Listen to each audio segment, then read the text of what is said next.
Donc, c'est les deux seules façons chez la commun des martels. Vous allez peut-être me dire, OK, mais moi, je suis un cycliste, je m'entraîne 6 heures par jour, j'ai 2 workouts, un le matin, un le soir. C'est pas à toi que je parle. Je parle à la majeure partie du monde qui veulent prendre de la masse musculaire et qui veulent perdre du gras.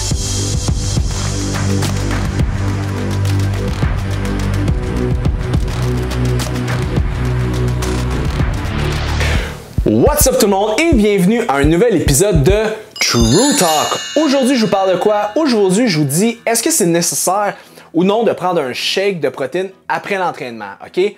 Fast forward, on revient en arrière, il y a de ça très longtemps, dans une galaxie très lointaine ou un vieux monde. Enfin bref, tout le monde disait qu'il fallait prendre un shake après un entraînement, moi y compris. Mais est-ce qu'on se trompait? Est-ce qu'on avait la réalité? Est-ce qu'on avait raison? C'est ça qu'on va regarder ensemble et ça, aujourd'hui. Premièrement, pourquoi c'est devenu populaire prendre un shake après l'entraînement? On se dit que quand on s'entraîne, on dégrade du glycogène musculaire. Donc ça, c'est qu'est-ce qui se trouve à l'intérieur du muscle. Le muscle, c'est comme une éponge. À chaque contraction, c'est pas même ça se passe, mais imagine, tu contractes le muscle, fait qu'il y a du glycogène qui pisse partout, OK? Donc, qu'est-ce qui se passe? C'est qu'à la fin, tu veux refaire ce glycogène-là dans ton muscle. Et l'autre chose aussi, c'est que tu déchires des fibres musculaires. Donc, en déchirant ces fibres-là, ça crée de l'inflammation et tu veux rebâtir ces fibres-là et tu as besoin de quoi? Tu as besoin de protéines. Donc, on s'est dit, donc après l'entraînement, si j'ai dépassé du glycogène, puis j'ai dégradé des fibres, puis j'ai besoin de protéines pour le reconstruire, bien, glucides, protéines, ça fonctionne ensemble. Oui, mais non. Il faut comprendre qu'on pense qu'il y a une fenêtre anabolique. On pense qu'il y a un moment là, où est-ce qu'il faut que tu le consommes le plus rapidement possible.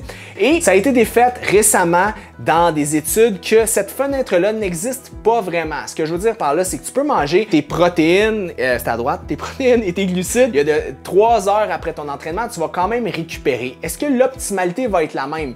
Ça dépend. Ça va peut-être être quoi? 2, 3, 4, 5% moins optimal, mais écoute, 5%, c'est des peanuts, c'est pas grand-chose. Donc, c'est sensiblement la même chose. Maintenant, est-ce que je conseille de prendre des protéines après un entraînement? Ma réponse, c'est ça dépend. Beaucoup de gens vont me dire, moi, après l'entraînement, Félix, j'ai pas faim, fait que je suis pas capable de manger un repas, fait que ce que je vais faire, c'est que je vais consommer un shake de protéines. Ah! Faux! Pas bonne affaire, parce que là, tu le comprends à l'envers. Tu te dis, j'ai pas assez faim, fait que je vais boire des calories. Dans aucune situation, boire des calories, c'est une solution. À moins que tu sois gros comme un spaghetti ou plus un linguini, puis tu veux prendre de la masse musculaire, puis tu es incapable, peu importe ce que tu fais, à grossir. Là, peut-être, mais tu sais, je parle à peut-être 10% de la population. Sinon, tu n'es pas obligé d'aller vers la nutrition liquide. Pourquoi? Parce que quand tu bois des calories, tu n'as même pas besoin d'avoir faim et tu es capable de l'absorber. Donc, tu n'es pas obligé. Et il y a des gens qui se disent, j'ai pas faim, je vais boire mes calories comme, excusez-moi, je vais boire un shake, comme ça, je vais avoir les protéines que j'ai besoin. Si ton corps n'a pas faim, c'est qu'il n'a pas de besoin maintenant de ce que tu veux lui donner. Il va te le dire quand il va en vouloir. Il va te le donner faim. Il va dire, j'ai faim, donne-moi quelque chose à manger. Donc, tu peux attendre. Donc, le shake, c'est pour qui? Le shake, là, c'est pour la personne qui vient de faire un gros entraînement et qui a tellement faim. Parce que sa gréline, l'hormone de la faim, est tellement haute qu'il mangerait 8 assiettes. Parce que vous savez, ça prend 30-35 minutes le temps que le système de satiété s'installe. Hein? Le moment que vous dites « j'ai plus faim », donc ça peut être long. Tu peux t'en rentrer des Big Mac dans le trou de face en 35 minutes. Donc, le but de prendre un shake, c'est de te dire « j'ai tellement faim, je vais me prendre une ressource de protéines et de glucides qui va totaliser autour de 150-160 calories pour que quand je vais arriver à manger mon repas solide, dans 1, 2, 3, 4 heures, mais je suis capable de prendre une portion qui est standard, qui est normale. Je ne vais pas avoir faim à pu finir. Donc, si c'est à ce moment-là que vous devez utiliser un shake, c'est pas parce que vous n'avez pas faim puis vous avez peur de perdre vos gains, OK? Vous n'allez pas les perdre. Fait qu'il y a 2 solutions. Vous pouvez prendre un shake si, 1, vous avez extrêmement faim et vous savez que vous n'allez pas être capable de manger avant vraiment longtemps, ou 2, vous avez besoin de prendre la masse musculaire et ce que vous faites, ce que vous mangez, ce que vous avez beau essayer,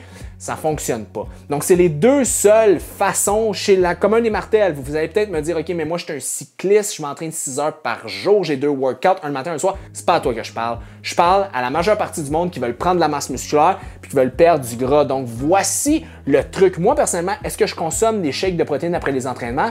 C'est vraiment rare. Ça l'arrive quand j'ai vraiment trop faim et quand je sais que je vais manger beaucoup trop. Donc, c'est à ce moment-là que je me prends un shake. Mais plus souvent qu'autrement, je vais manger un bon repas, protéines, glucides, bien bâtis, un peu de fruits si j'ai encore faim, si je veux un petit goût de sucré. C'est ça, c'est comme ça que vous devriez utiliser le shake après l'entraînement. Si vous suivez mes conseils, vous allez, oui, prendre du muscle, vous allez perdre du gras, mais surtout, vous allez contrôler la fameuse gréline qui est l'arme de votre corps pour garder son poids. Donc, suivez mes conseils, assurez-vous de le faire de la bonne façon pour vous permettre de récupérer, mais surtout pour ne pas rajouter du gras supplémentaire sur votre corps si vous essayez de vous entraîner pour perdre du poids ou même pour gagner de la masse musculaire. Vous le savez, vous pouvez prendre du muscle tout en perdant du gras. J'ai déjà fait des True Talk à ce sujet. Donc, morale de l'histoire, le shake, c'est pour toi si tu as tellement faim que tu mangerais toute la tapisserie de tous les murs de chez vous ou si c'est pour toi si tu te restes 5 heures avant d'être capable de manger quelque chose. Sinon, prends de la bouffe solide. Donc, c'était Félix Daigle pour un autre